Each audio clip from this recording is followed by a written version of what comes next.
Good evening and thank you for joining us. Carly, you know, we've been following the story pretty close with the Bobcats, obviously, and hoping against hope that they were going to somehow pull it out last night, but unfortunately.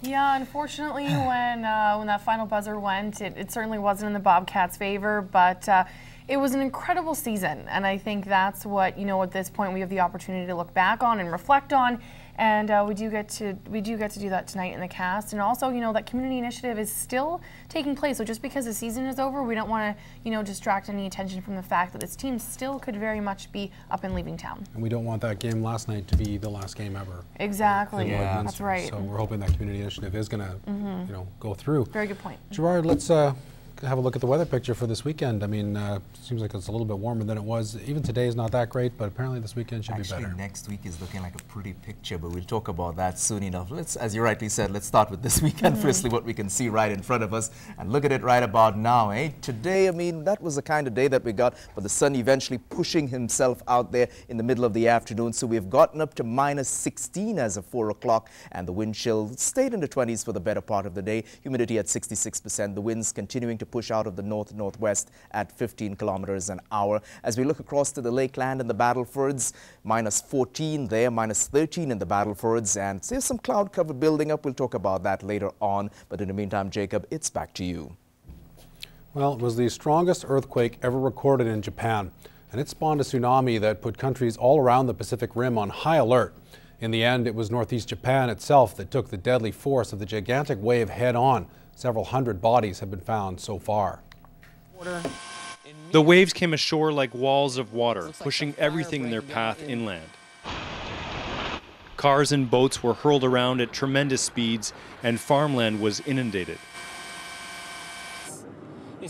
Even an airport was flooded and the runways coated in thick mud as passengers took to the roof. The quake also sparked fires up and down the Pacific coast, including this intense inferno at an oil refinery in Chiba Prefecture, northeast of Tokyo. Firefighters spent hours trying to control the flames. The Japanese government is keeping a close eye on its nuclear power plants. At least one plant caused concern because the machinery to cool a reactor shut down. No radiation has leaked, but authorities told people living in the area to leave their homes as a precaution. This strong tremor scared people across a wide area of Japan, shaking offices and grocery stores. I've never experienced this kind of earthquake before, says this man. The Japanese government is scrambling to deal with the devastation. The country's self-defense forces are taking part in the rescue and recovery operation. Prime Minister Naoto Kan says saving lives is a priority, but his administration is also preparing to tackle the aftermath of this monster earthquake. The strongest to shake Japan since records started being taken 140 years ago. Craig Dale, CBC News, Tokyo. A former North Battleford resident who lives in Japan is safe and sound following the quake there. Alan Basser, a university professor, is currently in Oregon on sabbatical. Basser's home is located on a mountain near Hokkaido on the North Island. He says his neighbor called him to let him know his house was still standing.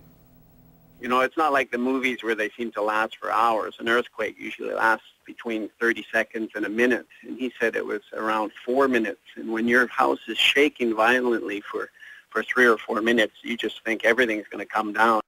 Basser says his wife's family lives in the Tokyo area, and they have not been able to get in touch with them. We haven't heard anything, which is usually a good thing. But I'm sure my wife's mother and father have been on the phone. And we should find out probably within the next couple of hours if everything's okay with her family. So we're hoping, you know, for the best. Basser says his home in Japan is located about 700 miles from where the quake happened, but he's still shocked at the devastation throughout the rest of the country. See pictures of the tsunami rolling over towns and houses, you know, floating down river type of thing. It starts to hit home. You're just, you know, thankful that you don't live, you know, in that area. Basser and his family will be heading back to Japan at the end of August. Alberta RCMP are on the lookout for an armed and dangerous prisoner on the run. Yesterday evening around 8 p.m., Fort Saskatchewan RCMP responded to a report of an escaped prisoner who had been in the Edmonton area earlier in the day. On a temporary absence pass from the Drumheller Correctional Institution, police are searching for William Wade Bicknell, who was serving a sentence for second-degree murder. Bicknell overtook the Correctional Services employee who was with him and gained control of the vehicle. He made his way back to Edmonton and acquired firearms and ammunition. The pair then headed northeast of the city to a rural residence in the Chipman area, where Bicknell forced his way into the house and stole the homeowner's vehicle keys.